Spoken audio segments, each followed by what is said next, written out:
توبہ کے تعلق سے گفتگو چل رہی تھی کہ مسلم شریف کی روایت ہے کہ ایک عورت جوہینہ جو زنا سے حاملہ ہوئی تھی، حضور صلی اللہ تعالی علیہ وسلم کی خدمت میں آئی اور عرض کی، یا رسول اللہ میں قابل حد ہوں، یعنی مجھ پر حد واجب ہے،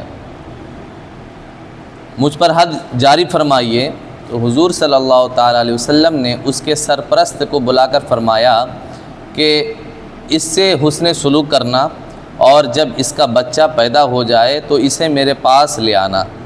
چنانچہ اس شخص نے ایسا ہی کیا، اور حضور صلی اللہ تعالی علیہ وسلم نے حکم فرمایا کہ اس عورت کے کپڑے اچھی طرح باندھ دیے جائیں۔ پھر آپ نے اسے سنگسار کرنے کا حکم دیا، اور بعد میں آپ نے اس کی نماز جنازہ پڑھائی۔ حضرت عمر رضی اللہ تعالیٰ عنہ نے عرض کی، یا رسول اللہ صلی اللہ تعالیٰ علیہ وسلم نے آپ نے اس زانیہ کی نماز جنازہ پڑھائی؟ تو آپ نے فرمایا، اس عورت نے ایسی توبہ کی ہے کہ اگر وہ مدینہ کے 70 آدمیوں پر بانٹ دی جائے تو سب کو پوری ہو جائے۔ کیا تم نے اس سے کوئی افضل شخص دیکھا کہ وہ خود کو اللہ تبارک و تعالیٰ کی حدود کے اجرا کے لیے لے آئے؟ کیا تم نے کسی ایسے شخص کو دیکھا ہے کہ جو اللہ کی حدود کی اجرا کے لیے اپنے آپ کو پیش کرے؟ اس حدیث پاک کا مطلب یہ ہے کہ قرآن پاک میں اللہ تبارک و تعالیٰ نے حکم فرمایا کہ جو زنا کر لے اس پر حد شرع واجب ہے، یعنی شریعت کی حد اس پر لگائی جائے۔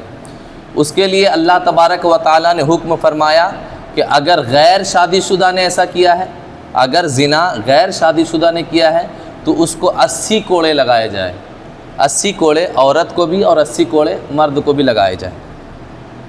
اور اگر شادی شدہ نے زنا کیا ہے تو اللہ تبارک و تعالیٰ نے اس پر سنگساری کرنے کا حکم نازل فرمایا ہے کہ اس کو زمین میں گاڑ دیا جائے اور چاروں طرف سے لوگ اسے پتھر ماریں، جب تک وہ مر نہ جائے تب تک اس پر پتھر کی بارش ہوتی رہے۔ اس کو بولتے ہیں سنگساری، اور اسی سزا کو کہتے ہیں حد شرع، یعنی شریعت کی حد۔ تو ایک عورت جو زنا سے حاملہ ہوئی تھی، یعنی جو اس نے زنا کیا تھا وہ حاملہ ہو گئی تھی، یعنی ماں بننے والی تھی، تو اس کے دل میں اللہ تبارک و تعالیٰ کا خوف شامل ہوا۔ وہ آئی حضور کی بارگاہ میں اور کہتی ہے، یا رسول اللہ میں نے زنا کر لیا ہے اور میں زنا سے حاملہ بھی ہو گئی ہوں، تو مجھ پر اللہ تبارک و تعالیٰ نے جو حد واجب کیا ہے مجھے اس حد پہ اجرا کیا جائے، یعنی مجھ پر حد جاری کیا جائے، جو میرے لیے سزا کا حکم ہے مجھے سزا دی جائے، آسان لفظ میں۔ تو اللہ کے رسول صلی اللہ تعالیٰ علیہ وسلم نے اس کے گھر والوں کو بلایا اور اس سے کہا کہ اس عورت کو لے کر جاؤ اپنے گھر اور اس کا خیال رکھنا، جب تک اس بچے کی ولادت نہ ہو جائے تب تک یہ تمہارے حوالے ہیں۔ جب اس بچے کی ولادت ہو گئی تو اس گھر والے نے عورت کو حضور کی بارگاہ میں پیش کیا، تو اللہ کے رسول صلی اللہ تعالیٰ علیہ وسلم نے اس عورت صحابہ کرام کو عرض کیا، حکم فرمایا کہ اس کے کپڑے کو اچھی طریقے سے باندھ دو تاکہ اس کا سطر کھلنے نہ پائے، کیونکہ جب سنگساری ہوگی تو ہو سکتا ہے کہ کپڑا وغیرہ پھٹ جائے، اسی لیے کپڑے سے اچھے سے طریقے سے اس کو باندھ دیا جائے۔ پھر اس پر سنگساری کا حکم دیا حضور نے۔ جب سنگساری ہو گئی، جب وہ انتقال کر گئی تو رسول اللہ صلی اللہ تعالیٰ علیہ وسلم نے اس زانیہ کی نماز جنازہ پڑھائی۔ تو حضرت عمر رضی اللہ تعالیٰ عنہ نے عرض کی، یا رسول اللہ آپ ایک زانی کی نماز جنازہ پڑھا رہے ہیں، زانیہ عورت یہ زنا سے یہ ہے۔ تو حضور نے فرمایا کہ کیا تم نے اس کی توبہ کو دیکھا کہ اس کی توبہ کتنی سچی تھی، کہ اس نے خود کو اللہ کی سزا پانے کے لیے اپنے آپ کو پیش کر دیا میری بارگاہ میں کہ اللہ نے جو میرے لیے سزا مقرر کی ہے مجھے سزا دی جائے۔ کیا تم نے اس کے جیسا توبہ کرنے والا کسی شخص کو دیکھا ہے؟ حضور فرماتے ہیں کہ اگر اس کی توبہ کو ٹکڑے کر کے بانٹا جائے تو مدینہ کے 70 آدمیوں کے برابر اس کی اکیلی توبہ ہے، مدینہ کے 70 آدمیوں کے برابر اس کی اکیلی توبہ ہے۔ 70 آدمی میں بانٹا جائے تو 70 آدمی کو کافی ہو، اس نے ایسی توبہ کی ہے۔ تو یعنی حضور فرماتے ہیں کہ جس نے سچے دل سے توبہ کر لیا، اللہ تبارک و تعالیٰ اس کے گناہوں کو معاف فرما دیتا ہے، وہ خالص مومن بندہ بن جاتا ہے۔ تو حضور یہ بھی فرما رہے ہیں کیا تم نے اس سے کوئی افضل شخص دیکھا ہے کہ جس نے اتنی اچھی توبہ کی ہو؟ تو ایسے شخص کی نماز جنازہ پڑھانے میں کیا کوتاہی ہے، کیا خرابی ہے؟ لہٰذا اگر کوئی شخص، کوئی بندہ سچے دل سے توبہ کر لے، اعلانیہ توبہ کر لے، تو اس شخص میں اب کوئی خرابی کوئی باقی نہیں رہ جاتی ہے۔ ترمذی شریف میں بسند حسن اور صحیح ابن حبان اور بسند صحیح حاکم نے حضرت ابن عمر رضی اللہ تعالیٰ عنہما سے روایت کی ہے، انہوں نے کہا میں حضور صلی اللہ تعالیٰ علیہ وسلم کی گفتگو سنتا تھا، آپ 1 یا 2 مرتبہ سے زیادہ کسی بات کو نہیں دہرایا کرتے تھے، مگر یہ بات میں نے آپ سے اس سے بھی کئی زیادہ بار سنی ہے۔ آپ فرماتے تھے کہ بنی اسرائیل میں ایک کفل نامی شخص تھا، وہ گناہوں سے پرہیز نہیں کرتا تھا۔ ایک مرتبہ وہ ایک عورت کے پاس گیا اور اسے 60 دینار دے کر گناہ پر رضامند کر لیا۔ چنانچہ جب وہ برائی کی انتہائی قریب ہوا تو وہ عورت کانپنے اور رونے لگی۔ اس نے عورت سے کہا کیا تم مجھے اچھا نہیں سمجھتی ہو؟ تو وہ عورت بولی نہیں، بات ایسی نہیں ہے، بلکہ بات یہ ہے کہ میں نے ایسی برائی کبھی نہیں کی ہے اور آج میں کسی ضرورت سے مجبور ہو کر یہ برائی کر رہی ہوں۔ اس نے یہ بات سن کر کہا واقعی تم نے اس حالت میں بھی ایسی برائی نہیں کی ہے؟ یہ دینار لے جاؤ، میں نے تمہیں بخش دیے ہیں اور خدا کی قسم میں آئندہ کبھی بھی گناہ نہیں کروں گا۔ پھر وہ اسی رات مر گیا۔ صبح اس کے دروازے پر لکھا ہوا تھا کہ اللہ تبارک و تعالی نے کفل کو بخش دیا ہے۔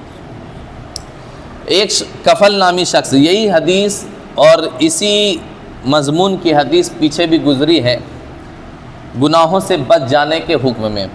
یہاں پر چونکہ جب راوی بدلتے ہیں تو کبھی کبھی الفاظ بدل جاتے ہیں، اور جیسا کہ راوی بھی کہہ رہے ہیں کہ میں نے یہ بات یعنی یہ واقعہ حضور سے کئی 1 مرتبہ سنا ہے۔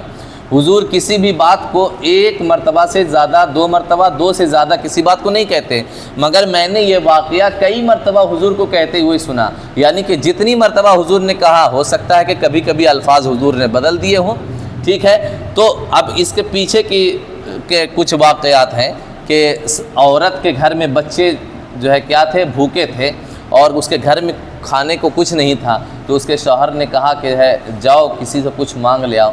تو ایک امیر شخص کے پاس گئی، سوداگر کے پاس، تو اس سوداگر نے کہا کہ میں تمہاری جو ہے ضرورت پوری کر دوں گا، میں تم کو کچھ پیسے دوں گا، لیکن اس کے لیے شرط ہے کہ تم کو میری بات ماننی پڑے گی۔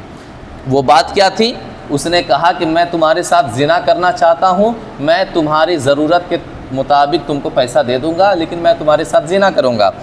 عورت نے جب زنا کا سنا تو وہ اپنے گھر لوٹ آئی، لیکن پھر جب بچوں کو تڑپتا ہوا بلکتا ہوا دیکھا کہ کچھ کھانے پینے کا نہیں ہے، بچے بھوک سے تڑپ رہے ہیں، تو پھر وہ عورت دوبارہ اسی کے پاس گئی اور گناہ کرنے پر راضی ہو گئی تاکہ کچھ پیسے مل جائیں، میرے بچے جو ہے کچھ کھانا پینا کھا لیں۔ جب مرد اس کو تنہائی میں لے کر گیا اور جب گناہ کے بالکل زنا کے اور گناہ کے قریب تھا تو وہ عورت کانپنے لگی۔ اس مرد نے پوچھا کہ یہاں تمہیں کس سے ڈر لگ رہا ہے؟ یہاں تو کوئی ہے نہیں اور میں تمہاری عزت کو اچھالوں گا نہیں، بس تم سے جو ہے فائدہ حاصل کروں گا تو میں چھوڑ دوں گا۔ عورت کہتی ہے یہاں مجھے کسی سے ڈر نہیں ہے اور مجھے یہاں کوئی دیکھ نہیں رہا ہے، لیکن تمہارا اس رب کے بارے میں کیا خیال ہے جو تمہیں ہر لمحہ ہر جگہ دیکھ رہا ہے؟ تو جب اس مرد نے یہ بات سنی تو وہ بھی جو ہے بالکل کانپ گیا اور اس کا دل سہم گیا اور وہ اس گناہ سے رک جاتا ہے اور اس کو پیسہ دے کر کے واپس دے دیتا ہے۔ اللہ پاک اس شخص کو بخش دیتا ہے۔ اسی شخص کے بارے میں حضور فرما رہے ہیں کہ اس شخص کا نام کفل تھا، کفل یا کفل یا کفل جو بھی نام ہو، ٹھیک ہے۔ تو اس شخص کا نام یہ تھا۔ تو صحابی کہتے ہیں کہ میں نے حضور کو کوئی بات 2 مرتبہ سے زیادہ کہتے ہوئے نہیں سنا، لیکن یہ بات حضور 2 سے زائد مرتبہ کہے ہیں، یعنی کئی مرتبہ حضور نے کہا۔ گویا کہ یہ واقعہ بہت ہی سخت ہے اور بہت اچھا واقعہ ہے، اور جس واقعے کو حضور دہراتے گویا کہ اس میں کسی قسم کی کوئی کمی نہیں رہ جاتی ہے۔ کہتے ہیں کہ ایک مرد زنا کے قریب پہنچ چکا تھا، زنا کے بالکل قریب تھا کہ عورت نے کیا کہا، آج میں کسی ضرورت سے مجبور ہو کر یہ کہہ رہی ہوں۔ وہ ضرورت کیا تھی؟ وہی اس کے بال بچے بالکل بھوکے تھے اور تڑپ رہے تھے۔ یہ سن کر کہا واقعی تم ایسی حالت میں بھی برائی نہیں کرنا چاہتی، یعنی تمہارے بچے بھوک سے تڑپ رہے ہیں، تمہارے گھر والے بھوک سے مرنے والے ہیں، کیا تم اس حالت میں بھی اپنی ضرورت پورا نہیں کر سکتی ہو کہ تم ہم سے پیسہ لے کر کے تھوڑا ہی تو گناہ کرنا ہے؟ تو عورت نے کہا تو جب اس نے مرد نے یہ بات سنی تو وہ کیا کہتا ہے کہ نہیں، جب تم گناہ نہیں کرنا چاہتی تو اب میں بھی گناہ نہیں کروں گا، لہٰذا تم اپنی ضرورت کے مطابق روٹیے جو بھی ضرورت کے سامان ہو لو اور جاؤ، میں تمہیں بخش دیتا ہوں۔ عورت چلی گئی اور وہ اسی وقت توبہ بھی کر لیتا ہے کہ میں قسم کھاتا ہوں کہ آئندہ میں کبھی بھی گناہ نہیں کروں گا۔ یہ کہنا تھا، وہ کیا کہتے ہیں، حضور فرماتے ہیں پھر وہ اسی رات مر گیا۔ اب دیکھیے پوری زندگی اس کی گناہ میں گزری ہے، لیکن ایک رات ایسی آئی کہ اللہ تبارک و تعالی نے اسے گناہوں سے روکا اور توبہ کی توفیق عطا فرمائی۔ وہ بندہ ایک گناہ سے ڈرا ہے اور سچے دل سے توبہ کیا ہے، حضور فرماتے ہیں پھر وہ اسی رات مر گیا۔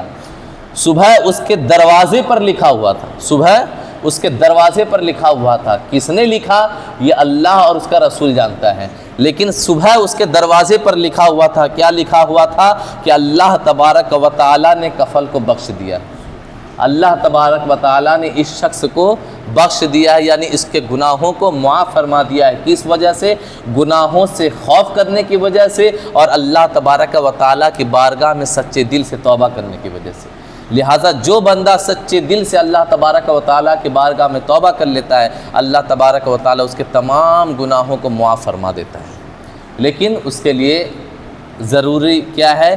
عزم مصمم ہونا چاہیے، بالکل پختہ ارادہ ہونا چاہیے کہ اب ہم اس کے بعد کبھی گناہ نہیں کریں گے۔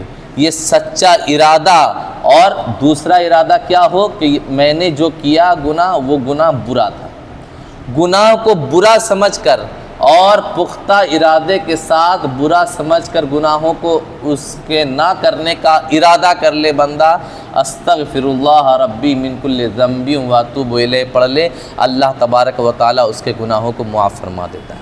لہٰذا ہمیشہ دعا کرے کہ اللہ تبارک و تعالیٰ ہم تمام لوگوں کو سچی توبہ کی توفیق عطا فرمائے۔ کل سے انشاءاللہ اور ایک اچھا موضوع چھیڑیں گے اور اچھی اچھی باتیں سننے کو ملے گی انشاءاللہ۔ اللہ تبارک و تعالی ہم تمام لوگوں کو نیک عمل کرنے کی توفیق عطا فرمائے۔